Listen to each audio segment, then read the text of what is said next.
On Backstage Pass this week, Marillion, who have just finished a world tour. Formula One rushed over to the London Hammersmith Odeon to catch one of their last gigs.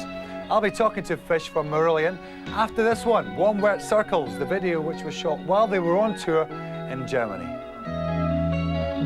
On promenades where drunks propose to lonely arcade mannequins, for ceremonies pause at the jeweller's shop display,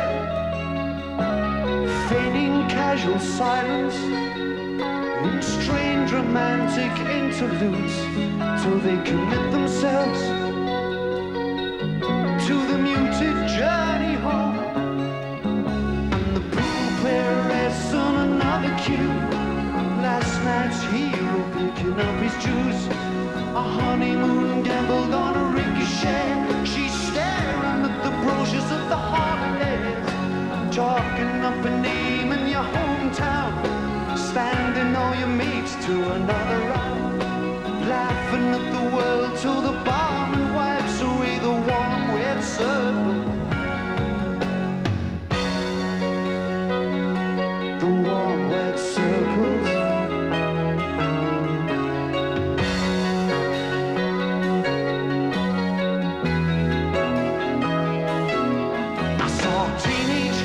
Like gaudy moths, a classroom shabby butterflies, flood in the glow of stranded telephone boxes, planning wild lace weddings from smeared tops and token proclamations, rolled from stolen lipsticks across the razored webs of glass, sharing cigarettes with experience,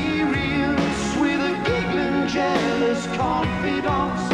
She faithfully traces his name with quick, bitten fingernails through the tears of condensation that all cry through the night as the glancing headlights of the last bus kiss adolescence goodbye.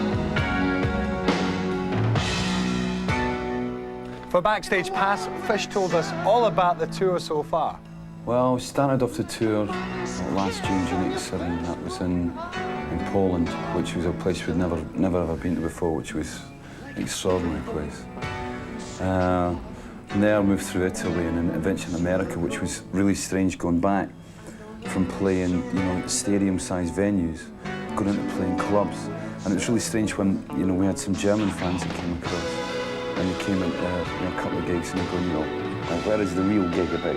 They thought we were doing like secret gigs. I mean, one of them in particular I remember was in Rochester, and it was a converted church. And the stage was about 15 feet high and had a corresponding slope to it.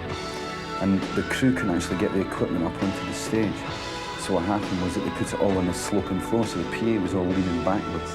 And all that was between us and the fans, who because they were on a slope were actually higher than us, all we had was 2 bits of 4x2 planking, which went from one side of the PA onto a chair in the middle, So we walked onto the carpet, we were playing on the carpet, and said, can everybody just please sit down? And there was 1,200 people who just sat down on the floor and we played this gig. It was like going back to 1981 when we started across here. But, I mean, after America, we moved into Europe, which was been the most successful tour we've ever had, especially in places like France, Denmark, Sweden, Norway, where we'd just sort of touched before. And then nowadays, we're going to Bercy in Paris and put 12,000, 13,000. So, I mean, all the crowd figures that have gone up, and the album itself, Clutching at Straws, has, struck in an awful lot of countries in a lot bigger way than we actually ever expected it to. So, and then back to Britain. We always do tours in Europe in the winter, which means that singers are always susceptible to colds, and I picked up the first series virus last week. So these 3 shows in London, they've been like real touch and go for me, but I'm getting through it.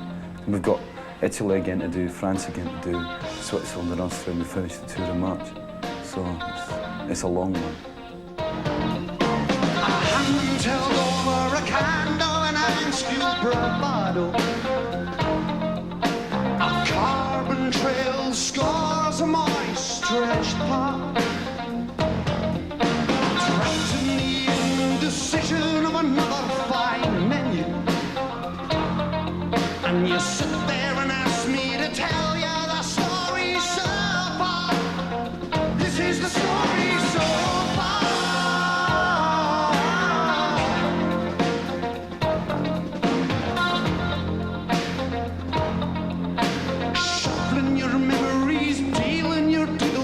in the margin.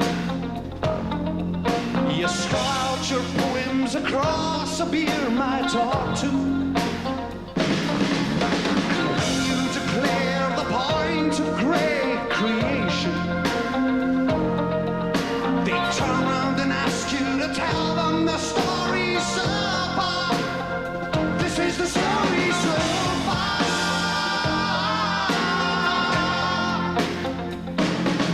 And you listen with a tear in your eye to their hopes and betrayals, and your only reply is slange not all.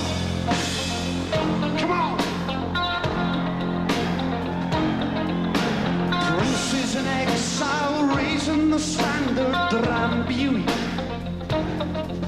parading their anecdotes tired from old campaigns,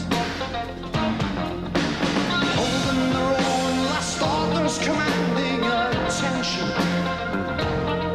And we sit here and listen to all of the stories so far. This is the story so far. Take it away. Take it away. Take it away. Take me away. Take me away. Take me away. Take me away. Take me away.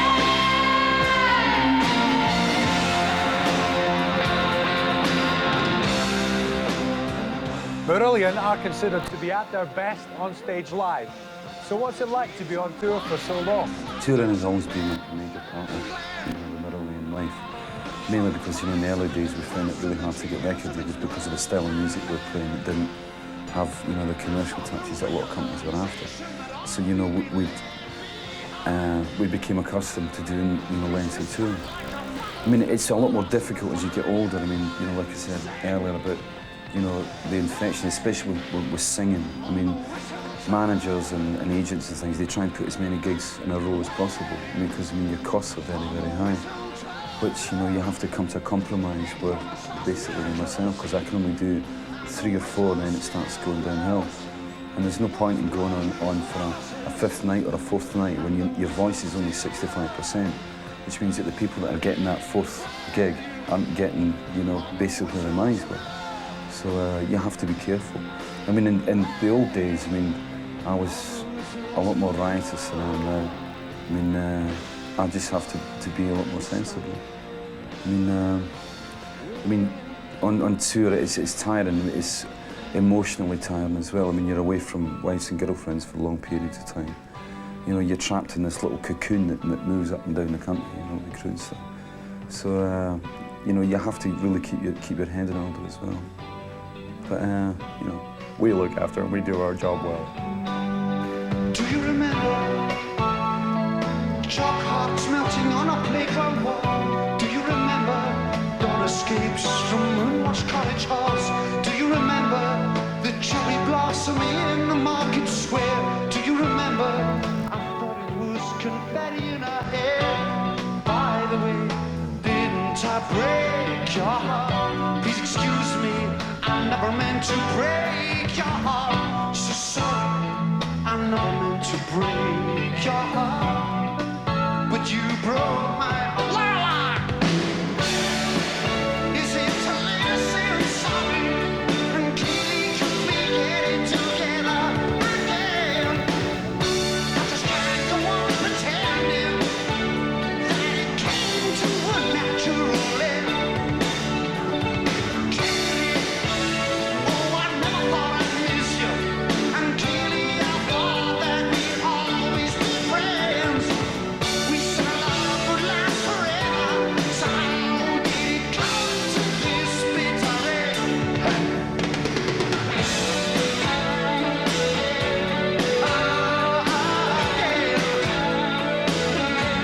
Oh, not again.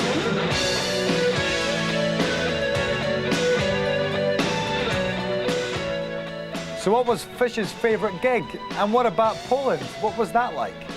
Oh, the Polish stuff, it was really interesting because in the old days, when Script for Justice Tear came out, the first album, somebody from the Polish consulate, whatever, you know, the guy that decides what albums are fit to be released in Poland, he came along to EMI Records and he saw the cover on a big 60x40 poster and he liked the cover, and that enticed him to actually put an order in for the records. And we got a lot of support from Polish radio, which is a really fascinating little piece. Polish radio, because the albums and the vinyl they're very, very expensive. I mean, an album costs about, you know, the average Polish worker's weekly wage. You know, everything's to tape. I mean, it's the only country I never object to people taping the albums. And when you go into a Polish radio station, there's no discs, everything's on reels. So you've got like 3.5 minute, 4 minute reels that you have a whole host of guys all changing these reels so the DJ can keep on talking, threading reels through. But there's, I mean, a lot of people think it's a very, you know, shut-off country, you know, from a music point of view, but it's not. I mean, they're very, very aware of what's happening across in Germany and France and things. And I think, you know, rock music in general gets a lot more coverage in Poland than probably in anywhere else in Europe.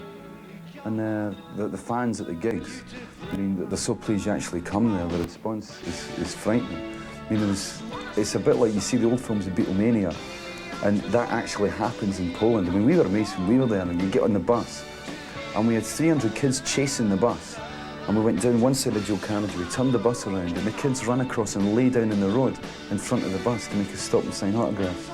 And it's every time you come downstairs in the hotel, you've got at least 70 kids in the hotel, you know? But I mean, if any band's ever thinking of going there, I thoroughly recommend it. We're going back there again in the next tour, and hopefully there's somebody from the Russian side came across, and they want us to go into Russia. But I think it's great that, you know, music gets a chance to get across there. I mean, it breaks a lot of barriers that, you know, politicians and borders and stuff, you know, set up. And it gives a chance, you know, of mass communication.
And finally, for Backstage Pass, we asked Fish from Marillion about leisure time. What did he do most of the time while he was on tour? Or did he have any free time?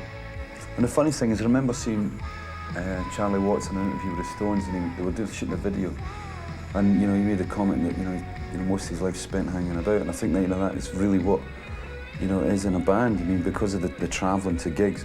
And I reckon, you know, 90 to 95% of your time is spent hanging about, waiting on things, waiting on planes or cars or gig times or whatever. I find that really tiring. I mean, your entire day is built up to the, you know, the hour and 45, 2 hours you're actually on stage. And I mean, that 2 hours is the equivalent of working a 12-hour shift.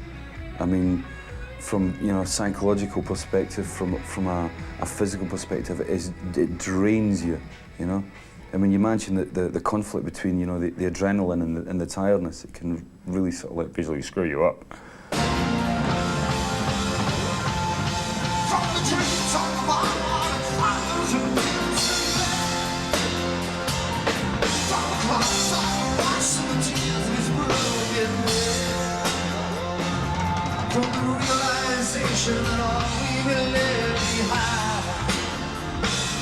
Is the stand like a follows before us in the fire and the light.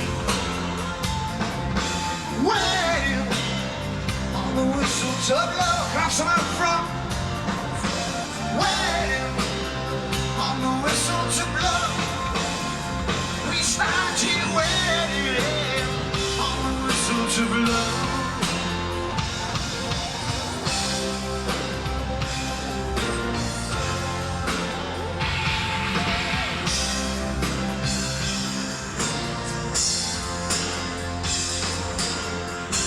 the average day, you could say, is like, you know, getting up around about 12 when the hotel throws you out.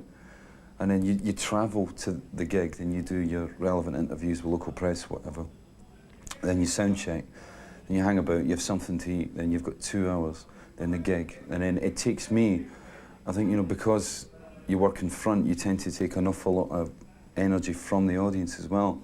And it takes about 4 hours for you to disperse, you know, the power that you've been given for that over that 2-hour period. I mean, one of the things I've got into in this last tour, which I heard from another singer, was taking steam baths, which I find, you know, really relaxes the cords.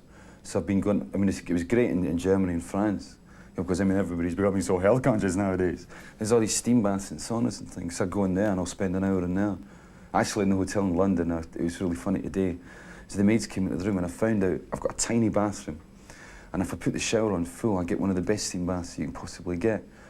And I go and I sit, I put a towel on the ledge of where the wash-hand basin is, and I sit on the ledge with the steam on for about 45 minutes, an hour. And the maid came into the room today, and I'm walking out, and she was like standing there, like this. There's water pouring for the walls, you know? So I think I'm going to get in a lot of shit tomorrow when I check out. On the outskirts of nowhere, on the ring road to somewhere, on the verge of indecision, I'll always take the roundabout way. Waiting on the rain, for I was born with a habit on a sign. The habit of the windswept thumb and the sign of the rain.